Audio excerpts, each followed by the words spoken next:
Hi guys, പുതിയൊരു വീഡിയോയിലേക്ക് എല്ലാവർക്കും സ്വാഗതം. അപ്പോൾ നമ്മുടെ ചാനലിലൂടെ നമ്മൾ ഈ വീഡിയോയിലൂടെ പുതിയൊരു സീരീസ് നമ്മൾ തുടങ്ങാൻ പോവാണ്. അപ്പോൾ നമ്മുടെ ചാനലിൽ റെഗുലർ വ്യൂവേഴ്സ് ആയിട്ടുള്ളവർക്ക് അറിയാം, നമ്മൾ T20 സീരീസ് ചെയ്യുന്നുണ്ട് ഇല്ലേ. ആ T20 സീരീസിൽ ഓരോ വീഡിയോയിലും നമ്മൾ 20 ചോദ്യങ്ങളും ഡിസ്കസ് ചെയ്യുന്നുണ്ട്. എന്നിട്ട് നിങ്ങൾക്ക് ആൻസർ ചെയ്യാൻ 3 സെക്കൻഡ് ടൈം തരുന്നുണ്ട്. അതിനുശേഷം ഞാൻ എൻ്റെ ഉത്തരവും അതുമായി ബന്ധപ്പെട്ടുള്ള ഫാക്റ്റുകളും കാര്യങ്ങളെല്ലാം കൺവേ ചെയ്യാറുണ്ട്. അപ്പോൾ നമ്മുടെ ചാനലിൽ ഞാൻ നോക്കിയപ്പോൾ ഈ വർഷത്തെ ക്ലീ, അതുപോലെ തന്നെ ക്യുസാറ്റ്, MG, കണ്ണൂർ, അതുപോലത്തുള്ള LLB എൻട്രൻസ് എഴുതുന്ന ഒരുപാട് കുട്ടികളുണ്ട്. ഓക്കെ, അപ്പോൾ അവരൊക്കെ എന്നോട് ധാരാളം ചോദിക്കാറുണ്ട്, സാർ ക്വസ്റ്റ്യൻസ് എവിടുന്നാണ് പഠിക്കുക, സാറ് ക്വസ്റ്റ്യൻ പ്രാക്ടീസിനെ പറ്റി വീഡിയോയിലൊക്കെ പറയുന്നുണ്ട്, ഈ ക്വസ്റ്റ്യൻ പ്രാക്ടീസ് എവിടെ നിന്നാണ് ചെയ്യാൻ പറ്റുക സാർ, അപ്പോൾ ക്വസ്റ്റ്യൻസ് ഒക്കെ എവിടെ നിന്നാണ് കിട്ടുക. അപ്പോൾ ഞാൻ അവർക്ക് വേണ്ട എന്നെ കൊണ്ടാവുന്ന രീതിയിൽ ഒപ്പീനിയൻസ് ഒക്കെ ഞാൻ കൊടുക്കാറുണ്ട്. അപ്പോൾ നമുക്കറിയാം, നമ്മുടെ എൻട്രൻസ് പ്രിപ്പറേഷൻ ക്ലീ ആയിക്കോട്ടെ, ക്യുസാറ്റ് ആയിക്കോട്ടെ, ഏത് LLB എൻട്രൻസ് ആയിക്കോട്ടെ, എൻട്രൻസ് പ്രിപ്പറേഷനിൽ സബ്ജക്റ്റ് സ്റ്റഡീസിൻ്റെ ഒപ്പം, സബ്ജക്റ്റ് പഠിക്കുന്നതിൻ്റെ ഒപ്പം വളരെ പ്രധാനപ്പെട്ട ഒരു കാര്യമാണ് ക്വസ്റ്റ്യൻ പ്രാക്ടീസ്. ഓക്കെ, നിങ്ങൾ പഠിക്കുന്ന ടോപ്പിക്കിൽ നിന്ന് വരുന്ന മൾട്ടിപ്പിൾ ചോയ്സ് ക്വസ്റ്റ്യൻസ് നിങ്ങൾ എന്ത് ചെയ്യണം, പ്രാക്ടീസ് ചെയ്യണം.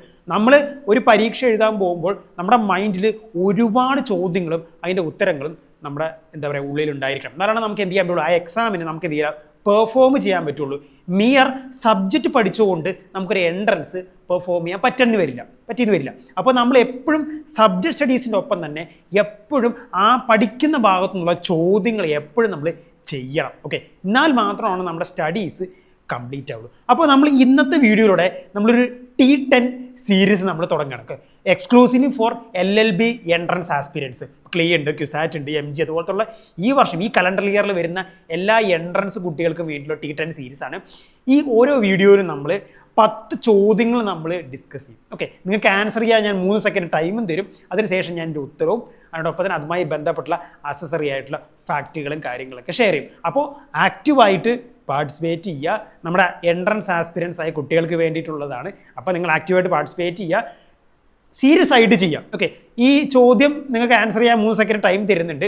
ഓക്കെ, അപ്പോൾ നിങ്ങൾ 10 ചോദ്യങ്ങൾ കഴിഞ്ഞ് അതിൻ്റെ സ്കോർ നിങ്ങളൊന്ന് കമൻറ്റ് ചെയ്യണം ഇല്ലേ. അതുപോലെ തന്നെ നിങ്ങൾക്ക് ഞാൻ ചില ചോദ്യങ്ങൾ ഞാൻ അങ്ങോട്ട് നിങ്ങൾക്ക് തരും, അതിൻ്റെ ആൻസേഴ്സ് നിങ്ങൾ കമൻറ്റ് ചെയ്യണം. ഓക്കെ, അപ്പോൾ ഓർത്ത് വയ്ക്കുക, ഓരോ ശരിയുത്തരത്തിന് 1 മാർക്കും തെറ്റുത്തരത്തിന് -1.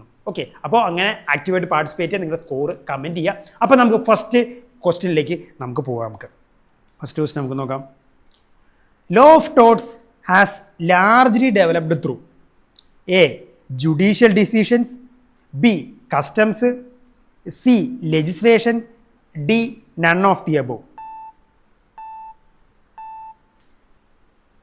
ഇതിൻ്റെ ആൻസർ എന്ന് പറയുന്നത് ജുഡീഷ്യൽ ഡിസിഷൻസ് ആണ്. ഓക്കെ, ഓപ്ഷൻ A ആണ് ഇതിൻ്റെ ആൻസർ എന്ന് പറയുന്നത്. നമുക്കറിയാം, ലോ ഓഫ് ടോട്ട്സ് എന്ന് പറയുന്നത് ഇംഗ്ലണ്ടിൽ ഡെവലപ്പ് ചെയ്ത ഒന്നാണ്. ഇംഗ്ലണ്ടിലെ ജഡ്ജിമാർ ഇടക്കിയ ഡിസിഷൻസ്, ആ ജുഡീഷ്യൽ ഡിസിഷൻസിലൂടെ വന്ന ഒരു നിയമമാണ് law of torts. So law of torts develop from the judicial decision taken by judges in England. Okay, ഇംഗ്ലണ്ടിലെ ജഡ്ജിമാർ എടുത്ത ജുഡീഷ്യൽ ഡിസിഷൻസിലൂടെ ഉയർന്നു വന്ന ഒരു നിയമമാണ് ലോ ഓഫ് ടോട്ട്സ് എന്ന് പറയുന്നത്. ലോ ഓഫ് ടോട്ട്സ് എന്ന് പറയുന്നത് നമ്മുടെ LLB എൻട്രൻസിന് ഒരു മെയിൻ സബ്ജക്റ്റാണ്, ഒരു പ്രൈമറി ലോ സബ്ജക്റ്റാണ്. ഓക്കെ, അപ്പോൾ നമുക്ക് അടുത്ത ചോദ്യത്തിലേക്ക് പോകാം. നമുക്ക് who propounded the doctrine of rule of law? Option A. Blackstone, Option B. Lord Denning, Option C. A.V. Dicey, Option D. Maine. ഇതിൻ്റെ ആൻസർ എന്ന് പറയുന്നത് ഓപ്ഷൻ C ആണ്, A.V. Dicey. British constitutional adviser A.V. Dicey ആണ് rule of law എന്ന് പറയുന്ന doctrine develop ചെയ്തത്. Okay, he is the propounder of rule of law. ഇനി എന്താണ് rule of law? Rule of law എന്ന് പറഞ്ഞാൽ നിയമവാഴ്ച. റൂൾ ഓഫ് എന്ന് പറഞ്ഞാൽ എന്താ? Supremacy of law. Supremacy of law എന്താണ്? Nothing is above law.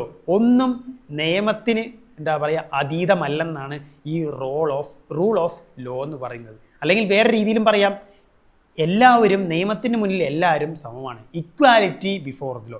അപ്പോൾ റൂൾ ഓഫ് ലോ ആരാ പ്രൊപ്പൗണ്ട് ചെയ്ത്? British constitution adviser A.V. Dicey ആണ്. അദ്ദേഹത്തിൻ്റെ ഫേമസ് ആയ ബുക്കിൻ്റെ പേരാണ് ലോ ആൻഡ് ദ കോൺസ്റ്റിറ്റ്യൂഷൻ. അതിലാണ് അദ്ദേഹം ഈ റൂൾ ഓഫ് ലോ എന്ന് പറയുന്ന പ്രിൻസിപ്പിൾ പറയുന്നത്. അപ്പോൾ നമുക്ക് അടുത്ത ചോദ്യം നമുക്ക് നോക്കാം. അടുത്ത ചോദ്യം എന്ന് പറയുന്നത് ഒരു ലീഗൽ പ്രോബ്ലമാണ്. ഇപ്പോൾ കഴിഞ്ഞ വർഷത്തെ ചോദ്യപേപ്പറിൽ നിങ്ങൾ ലീഗൽ പ്രോബ്ലംസ് കണ്ടെന്ന് വരില്ല, ബട്ട് മുൻ വർഷങ്ങളിലെ ലീഗൽ പ്രോബ്ലംസ് ചോദിച്ചിട്ടുണ്ട്. ഈ വർഷവും ചോദിക്കാൻ സാധ്യതയുണ്ട്. അപ്പോൾ ലീഗൽ പ്രോബ്ലംസ് എന്ത് ചെയ്യണം? നിങ്ങൾ പ്രാക്ടീസ് ചെയ്യണം. ലീഗൽ പ്രോബ്ലംസിൽ എങ്ങനെ നിങ്ങൾ ആൻസർ ചെയ്യേണ്ടത്? ആദ്യം ഒരു ലീഗൽ പ്രിൻസിപ്പിൾ തന്നിട്ടുണ്ടാവും, ഇവിടെ നിങ്ങൾക്ക് കാണാൻ പറ്റും, ഒരു ലീഗൽ പ്രിൻസിപ്പിൾ തന്നിട്ടുണ്ടാവും. ഓക്കെ, എന്നിട്ട് അത് ബേസ് ചെയ്ത് എന്ത് ചെയ്യുന്നൊരു ഒരു ഫാക്ച്വൽ, ഒരു ഹൈപ്പോത്തറ്റിക്കൽ സിറ്റുവേഷൻ തന്നത് ഇവിടെ കൊടുത്തിട്ടുണ്ട്. ഒരു സിറ്റുവേഷൻ പറഞ്ഞിട്ട്, ഒരു ഹൈപ്പോത്തറ്റിക്കൽ സിറ്റുവേഷൻ പറഞ്ഞിട്ടുണ്ടാവും. എന്നിട്ട് അതിനുശേഷം എന്ത് ചെയ്യുന്നൊരു ഓപ്ഷൻസ് കൊടുത്തു. അപ്പോൾ നമ്മൾ ആ ലീഗൽ പ്രിൻസിപ്പിൾ വായിക്കണം, അതെന്താണെന്ന് നമ്മൾ അനലൈസ് ചെയ്ത് മനസ്സിലാക്കി വെച്ചിട്ട് വേണം എന്ത് ചെയ്യണം? ഫാക്ച്വൽ സിറ്റുവേഷൻ വായിച്ച് ആൻസറിലേക്ക് അറൈവ് ചെയ്യാൻ. അപ്പം നമുക്ക് നോക്കാം, നമുക്ക് ലീഗൽ പ്രിൻസിപ്പിൾ നമുക്ക് ആദ്യം നോക്കാം. നമുക്ക് legal principle, assault is causing bodily injury to another person by use of physical force. അസോൾട്ടിന്റെ ഭാഗത്തുനിന്ന് വരുന്ന ചോദ്യമാണ് ഇതില്ലേ. അപ്പോൾ ഇനി അസോൾട്ട് എന്ന് പറഞ്ഞാൽ എന്താ? Okay, what is assault? Assault എന്ന് പറഞ്ഞാൽ threat or attempt of harm without actual physical harm. Assault എന്ന് പറഞ്ഞാൽ നമ്മൾ നോർമൽ ലാംഗ്വേജിൽ അസോൾട്ട് എന്ന് പറഞ്ഞാൽ എന്താ? ആക്രമിക്കുക എന്നുള്ളതാണ്. ഓക്കെ, ബട്ട് ലീഗൽ ലാംഗ്വേജിലേക്ക് വരുമ്പോൾ അസോൾട്ട് എന്ന് പറഞ്ഞു കഴിഞ്ഞാൽ കുറച്ച് വ്യത്യാസമുണ്ട്. Okay, threat or attempt of harm. നമ്മളിപ്പോൾ ഒരാളെ അടിക്കാൻ കൈ ഓങ്ങി, അടിച്ചില്ല പക്ഷെ കൈ ഓങ്ങി. ഓക്കെ, ദർ ഈസ് എന്ത് ചെയ്യും? നമ്മൾ കൈ ഓങ്ങിയപ്പോൾ അയാൾക്ക് ഉള്ളൊരു ഫിയർ വന്നു. So there is a threat or attempt of harm ഉണ്ട്. ബട്ട് ആക്ച്വൽ ഫിസിക്കൽ ഇൻഫ്ലിക്ഷൻ നടന്നിട്ടുണ്ടോ? ആക്ച്വൽ ഫിസിക്കൽ കോണ്ടാക്ട് ഉണ്ടായിട്ടുണ്ടോ? ഇല്ല, കൈ ഓങ്ങിയതേ ഉള്ളൂ. So that is assault. ഇനി ബാറ്ററി എന്ന് പറഞ്ഞാൽ എന്താ? ബാറ്ററി എന്ന് പറഞ്ഞാൽ there is actual physical contact, ഞാൻ ഒരാളെ അടിച്ചു, that is battery. So assault and battery വ്യത്യാസമുണ്ട്. അസോൾട്ട് എന്ന് പറഞ്ഞാൽ എന്താ? നമ്മൾ ഫിസിക്കൽ കോണ്ടാക്ട് കൊടുത്തിട്ടില്ല, ബട്ട് നമ്മൾ എന്ത് ചെയ്യുക? ഒരു threat or attempt of harm അവിടെ കൊടുത്തിട്ടുണ്ട്. ബാറ്ററി എന്ന് പറഞ്ഞാൽ നമ്മൾ ഫിസിക്കൽ കോണ്ടാക്ട് കൊടുത്തു, ഹർട്ട് ചെയ്യും നമ്മൾ. ഓക്കെ, അപ്പോൾ അത് ബേസ് ചെയ്യാൻ നമുക്ക് factual situation. Rustam while entering the compartment of a train raised his fist മുഷ്ടി ചുരുട്ടി, fist in anger towards a person Sheetal just in front of him in the row to get away to enter into train first, but did not hit him. Okay, Rustam has options. Rustam എന്താണ് ചെയ്തതെന്നാണ് options പറഞ്ഞത്. അപ്പോൾ നമ്മളൊരു legal പ്രോബ്ലത്തിൻ്റെ factual situation വായിക്കുമ്പോൾ കൃത്യമായിട്ട് അത് വായിക്കണം, അത് മനസ്സിലാക്കണം. 1, 2, 3, 4 തവണ വായിക്കണം, മനസ്സിലാക്കണം. അതിൻ്റെ കീവേഡ്സ് നമ്മൾ എന്ത് ചെയ്യണം? പിക്കപ്പ് ചെയ്യണം. കീവേഡ്സ് പിക്കപ്പ് ചെയ്ത് അതിൻ്റെ കൃത്യമായിട്ട് അർത്ഥം മനസ്സിലാക്കിയതിന് ശേഷം മാത്രമേ നമ്മൾ എന്ത് ചെയ്യണം? നമ്മൾ ആൻസറിലേക്ക് പോകാൻ പറ്റുള്ളൂ. ഇവിടെ എന്താണ്? Rustam while entering the compartment of a train. Rustam എന്താണ്? ഒരു ട്രെയിനിൻ്റെ കമ്പാർട്ട്മെൻറ്റിലേക്ക് എൻ്റർ ചെയ്യുന്ന സമയത്ത് എന്ത് ചെയ്തു? റൈസ്ഡ് ഹിസ് ഫിസ്റ്റ്, മുഷ്ടി ചുരുട്ടി, ദേഷ്യത്തിൽ മുഷ്ടി ചുരുട്ടി. ആർക്ക് നേരെ? ശീതൾ എന്ന വ്യക്തിക്ക് നേരെ. ശീതൾ എന്ന വ്യക്തിക്ക് നേരെ. ശീതൾ എവിടെയായിരുന്നു? ശീതൾ ഈ റസ്തത്തിൻ്റെ തൊട്ട് മുൻപിലായിരുന്നു. ഓക്കെ, എന്തിനു വേണ്ടിയാണ് മുഷ്ടി ചുരുട്ടി ശീതളിന് നേരെ മുഷ്ടി ചുരുട്ടിയത്? ട്രെയിനിൽ ആദ്യം കയറാൻ വേണ്ടി. ഈ റസ്തത്തിന് ട്രെയിനിൽ ആദ്യം കയറാൻ വേണ്ടിയാണ് ഈ ശീതളിനെ മുഷ്ടി ചുരുട്ടി, ദേഷ്യത്തോടെ മുഷ്ടി ചുരുട്ടി കാണിച്ചത്. ഓക്കെ, ഇവിടെ but did not hit him. ഇതാണ് ഇവിടുത്തെ കീ ടേം. ഇതാണ് ഇവിടുത്തെ കീവേഡ്. ഇവിടെ ദേഷ്യത്തിൽ മുഷ്ടി ചുരുട്ടിയുള്ളൂ, ഇടിച്ചിട്ടില്ല. ഓക്കെ, ഇടിച്ചിട്ടില്ല. So there is only assault മാത്രമേ അവിടെയുള്ളൂ, അവിടെ ബാറ്ററി ഇല്ല. ഓക്കെ, അപ്പം നിങ്ങളിപ്പോൾ ഒരു ഫാക്ച്വൽ സിറ്റുവേഷൻ വായിക്കും, ഇങ്ങനെ വേണം നിങ്ങൾ വായിക്കാൻ. കൃത്യമായിട്ട് 1, 2, 3, 4 തവണ വായിക്കുക. അതിൻ്റെ കീവേഡ്സ് പിക്ക് ചെയ്യുക. ഓക്കെ, ഇവിടെ കീവേഡ് എന്ന് പറഞ്ഞാൽ എന്താ? But he did not hit him. അതാണ് ഇവിടുത്തെ കീവേഡ്. ആ കീവേഡ് പിക്ക് ചെയ്താൽ നമുക്ക് പ്രോബ്ലം മൊത്തം മനസ്സിലാവും. ഇനി നമുക്ക് നോക്കാം ഓപ്ഷൻസ് നോക്കാം. റുസ്തം എന്താണ് ചെയ്തത്? Option A insulted Sheetal. Option B rightly showed his anchor.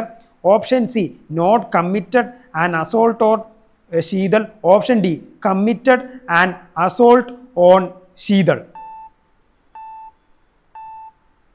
ഇതിൻ്റെ ആൻസർ എന്ന് പറയുന്നത് ഓപ്ഷൻ ഡി ആണ്, committed and assault on Sheetal. Committed and assault. അപ്പോൾ റസ്തം ഈ പ്രോബ്ലം വായിക്കുമ്പോൾ നിങ്ങൾക്ക് മനസ്സിലാവും റസ്തം എന്താ ചെയ്തത്? Rustam has committed and assault on Sheetal. അപ്പോൾ അസോൾട്ട് എന്താ? ബാറ്ററി എന്താ? ഓക്കെ, അപ്പോൾ അത് രണ്ടും മനസ്സിലാക്കിയാലാണ് നമുക്ക് എന്ത് ചെയ്യാൻ പറ്റുള്ളൂ? ഈ ഒരു ക്വസ്റ്റ്യൻ നമുക്ക് ആൻസർ ചെയ്യാൻ പറ്റും. ലീഗൽ പ്രോബ്ലംസ് ചെയ്ത് നിങ്ങൾ പ്രാക്ടീസ് ചെയ്യണം. നമ്മുടെ ക്വസ്റ്റ്യൻസിൽ നമ്മുടെ എക്സാമിന് വരാറുള്ളതാണ്. ഓക്കെ, നമുക്ക് അടുത്ത ചോദ്യം നമുക്ക് നോക്കാം. India become A sovereign, democratic, republic on. Option A August 15, 1947, January 30, 1948, January 26, 1950, November 26, 1929. ഇതിൻ്റെ ആൻസർ എന്ന് പറയുന്നത് ഓപ്ഷൻ സി ആണ്, ജാനുവരി 26, 1950. ഓക്കെ, ഈ ജാനുവരി 26, 1950 അന്നാണ് ഇന്ത്യൻ കോൺസ്റ്റിറ്റ്യൂഷൻ നിലവിൽ വന്നത്. Okay, Indian constitution came into force on January 26, 1950. Okay, ഇന്ന് തന്നെ ആ ദിവസം തന്നെയാണ് ഇന്ത്യ ഒരു റിപ്പബ്ലിക് ആയത്. റിപ്പബ്ലിക് മാത്രമല്ല, ഇന്ത്യ ഒരു സോവറിൻ ഡെമോക്രാറ്റിക് റിപ്പബ്ലിക് ആയത്. ഈ സോവറിൻ എന്ന് പറഞ്ഞാൽ ആ വാക്കിൻ്റെ അർത്ഥം എന്താണ്? സോവറിൻ എന്ന് പറഞ്ഞു കഴിഞ്ഞാൽ പരമാധികാരം. ഇപ്പം ഇന്ത്യ എന്ന് പറയുന്ന ഒരു പരമാധികാരമുള്ള ഒരു രാജ്യമാണ്. ഇന്ത്യയുടെ അഫയേഴ്സിൽ അല്ലെങ്കിൽ ഇന്ത്യയിൽ ഇവിടുത്തെ കാര്യങ്ങൾ തീരുമാനിക്കുന്നത് ഇവിടുത്തെ ഗവൺമെൻറ് ആയിരിക്കും. ഇല്ല, ഗവൺമെൻറ്റിന് അതിന് പൂർണ്ണമായിട്ടുള്ള അധികാരമുണ്ട്. ഇവിടെ തീരുമാനമെടുക്കാൻ നമുക്ക് ബ്രിട്ടനോടോ അമേരിക്കയോടോ ഒന്നും ചോദിക്കേണ്ട ആവശ്യമില്ല. ദാറ്റ് ഈസ് സൊവേറിൻറ്റി, പരമാധികാരം. തൻ്റെ വിഷയങ്ങൾ അഫയേഴ്സിലോ തീരുമാനം കംപ്ലീറ്റ് എടുക്കാനുള്ള ആ ഒരു അധികാരം. ഓക്കെ, ഡെമോക്രാറ്റിക് എന്ന് പറഞ്ഞാൽ എന്താ? ഡെമോക്രാറ്റിക് എന്ന വാക്കിൻ്റെ അർത്ഥം എന്താണ്?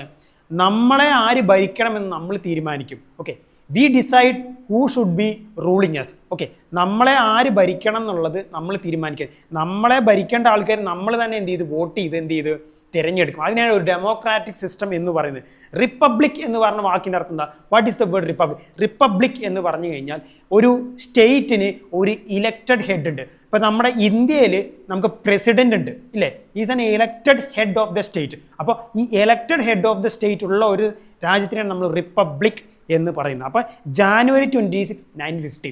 ഇതിനോടൊപ്പം നിങ്ങൾ ഓർത്തിരിക്കേണ്ട മറ്റൊരു പ്രധാനപ്പെട്ട ഡേറ്റ് ഉണ്ട്, നവംബർ 26, 1949. ഈ നവംബർ 26, 1949 ഒരു പ്രത്യേകതയുണ്ട്. ഈ November 26, 1949 constituent assembly adopted Indian constitution. Indian കോൺസ്റ്റിറ്റ്യൂഷനെ കോൺസ്റ്റിറ്റ്യൂവൻ്റ് അസംബ്ലി അഡോപ്റ്റ് ചെയ്തത് ഈ ഡേറ്റിലാണ്.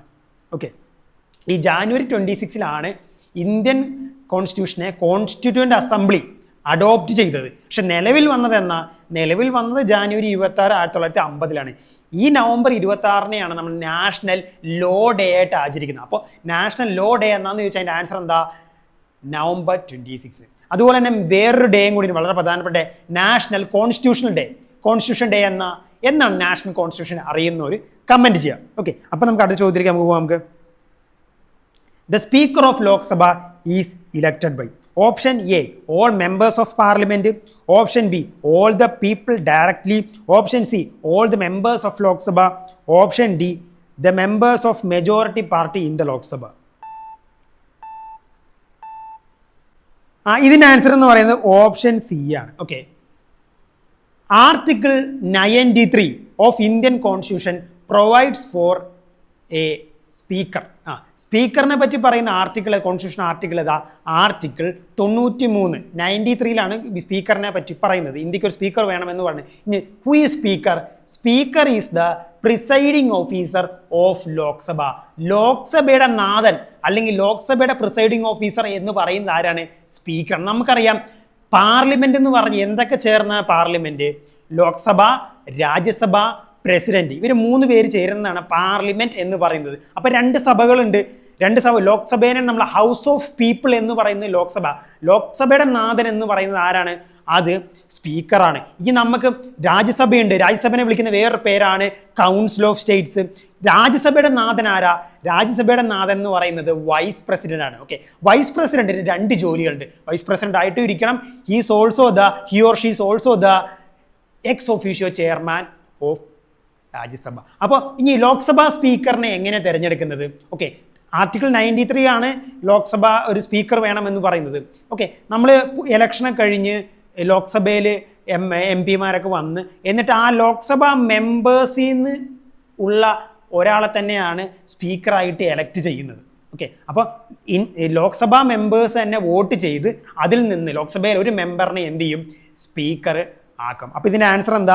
All the members of Lok Sabha. അതാണ് ഇതിൻ്റെ ആൻസർ. ലോക്സഭയിൽ നിന്നുള്ള ഒരു മെമ്പറിനെ വോട്ട് ചെയ്ത് ജയിപ്പിച്ച് എന്ത് ചെയ്യും? സ്പീക്കറാണ്. Speaker is the presiding officer of Lok Sabha. ഓർത്തുക, ആർട്ടിക്കിൾ 93 ഓർത്ത് വയ്ക്കുക നിങ്ങൾ. Okay, article 93 speaker of Lok Sabha.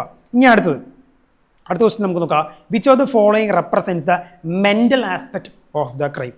Option A actus reus, option B mens rea, option C both of them, option D none of dum.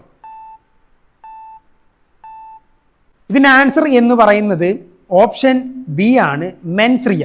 Okay, ഒരു ക്രൈം നിലനിൽക്കണമെങ്കിൽ അവിടെ രണ്ട് പ്രധാനപ്പെട്ട കാര്യങ്ങളാണ് വേണ്ടത്. ഓക്കെ, ആക്ടസ് റിയസും മെൻസ് റിയയും. ഓക്കെ, ഒരു ക്രൈമിൻ്റെ ഫിസിക്കൽ ആസ്പെക്റ്റ് എന്ന് പറഞ്ഞാൽ അത് ആക്ടസ് റിയസ് ആണ്. ഓക്കെ, അതിൻ്റെ മെൻ്റൽ ആസ്പെക്റ്റ് എന്ന് പറഞ്ഞു കഴിഞ്ഞാൽ അത് mens rea. What is actus reus and mens rea? ഇപ്പോൾ നമ്മളിപ്പോൾ ഞാൻ തീരുമാനിക്കുകയാണ് ഒരാളെ ഒരു വടി വെച്ച് അടിച്ച് കൊല്ലണം. ഓക്കെ, അപ്പോൾ ഞാൻ തീരുമാനിച്ച വടിയൊക്കെ ഞാൻ കൈ ശേഖരിച്ച് ഞാൻ എന്ത് ചെയ്തു, അയാളെ എന്ത് ചെയ്തു, റോഡ് സൈഡിൽ വെച്ച് അയാളെ തലക്കടിച്ചു. ഓക്കെ, ഞാൻ അയാളെ തലക്കടിക്കണം എന്നുള്ള ഒരാഴ്ച മുന്നേ ഞാൻ എന്ത് ചെയ്തു, ഞാൻ തീരുമാനിക്കുകയാണ്, ഞാൻ മൈൻഡിൽ ഞാൻ തീരുമാനിക്കുകയാണ് അയാളൊക്കെ എനിക്ക് അടിക്കണം, എന്തായാലും അടിക്കണം, അല്ലെങ്കിൽ അയാളോട് എനിക്ക് ഇന്ന ദേഷ്യങ്ങളുണ്ട്. സോ ദാറ്റ് ഓൾ, ആ ഒരു മെൻ്റൽ എലമെൻറ്റ്, അതായത് നമ്മൾ ഒരാളെ ക്രൈം ചെയ്യണം എന്ന് നമ്മൾ തീരുമാനിക്കും, നമ്മൾ mentally that is mens rea, mental element. Okay, ഇനിയും ഞാൻ എന്ത് ചെയ്തു, വടിയെടുത്തുകൊണ്ട് അയാളെ തലയ്ക്ക് അടിച്ചു. ആ ഫിസിക്കൽ ആക്ഷൻ, തലയ്ക്ക് അടിക്കുന്ന ആ ഫിസിക്കൽ ആക്ഷനാണ് നമ്മൾ എന്ത് പറയുന്നത്, ആക്ടസ് റിയസ് എന്ന് പറയും. ഈ ആക്ടസ് റിയസും മെൻസ് റിയയും ഉണ്ടെങ്കിൽ മാത്രമാണ് ഒരു ക്രൈമായിട്ട് അത് നിലനിൽക്കുള്ളൂ. ഒരു ആക്ട് ക്രൈമായിട്ട് നിലനിൽക്കണമെങ്കിൽ, ഒരു ആക്ട് ക്രൈമായിട്ട് എമൗണ്ട് ചെയ്യണമെങ്കിൽ രണ്ട് കാര്യങ്ങളാണ് വേണ്ടത്, ആക്ടസ് റിയസും മെൻസ് റിയയും. അതിൻ്റെ ഫിസിക്കൽ ആസ്പെക്റ്റ് എന്ന് പറയുന്ന ആക്ടസ് റിയസും മെൻ്റൽ ആസ്പെക്റ്റ് എന്ന് പറയുന്നത് മെൻസ് റിയയുമാണ്. ഓക്കെ, അടുത്ത ചോദ്യം നമുക്ക് നോക്കാം.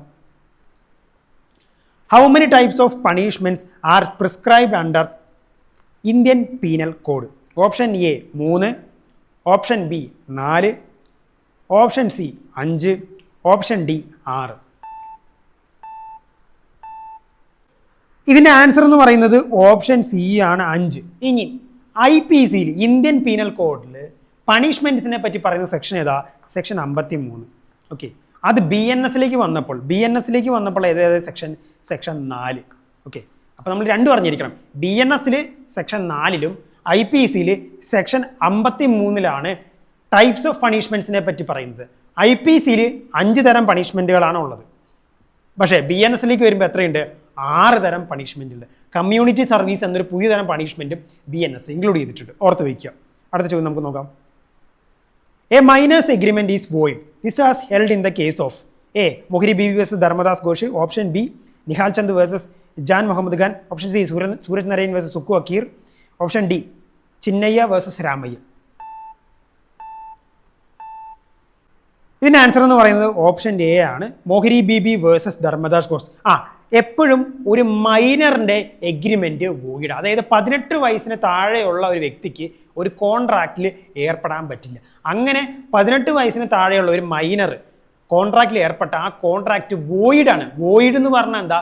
അത് നിലനിൽക്കേ ഇല്ല. അതുകൊണ്ടാണ് എന്താ പറയുക വോയിഡ് എന്ന് പറയുന്നത്. അത് എസ്റ്റാബ്ലിഷ് ചെയ്ത ഒരു ഫേമസ് കേസാണ് ഈ മോഹിരി ബീബി വേഴ്സസ് ധർമ്മദാസ് ഘോഷ്. നമുക്ക് അടുത്ത ചോദ്യം, നമുക്ക് 9ാം ചോദ്യം. Who is the first person who has received Bharat Ratna? Option A Kapil Dev, option B Virat Kohli, option C Sachin Tendulkar, option D MS Dhoni. Okay, ഇതിൻ്റെ ആൻസർ എന്ന് പറയുന്നത് ഓപ്ഷൻ സി ആണ്, സച്ചിൻ ടെണ്ടുൽക്കർ ആണ്. ഇത് കഴിഞ്ഞ വർഷം 2024 ക്ലീ ക്വസ്റ്റ്യൻ പേപ്പറിൽ ഉണ്ടായിരുന്ന ചോദ്യമാണ്. ഭാരതരത്ന എന്ന് പറഞ്ഞാൽ it is the highest civilian award in India. ഇന്ത്യയിൽ ഒരു സിവിലിയന് കിട്ടാൻ പറ്റിയ ഏറ്റവും ഹയസ്റ്റ് അവാർഡ് എന്ന് പറയുന്നത് എന്താണ്? Bharat Ratna. It is highest civilian award in India. Okay, ഇനി നമുക്ക് അടുത്ത ചോദ്യം നമുക്ക് നോക്കാം. 10ാമത്തെ ചോദ്യം. Which one of following is not a union territory of India? Option A government of NCT of Delhi, option B Ladakh, option C Puducherry, option D Manipur.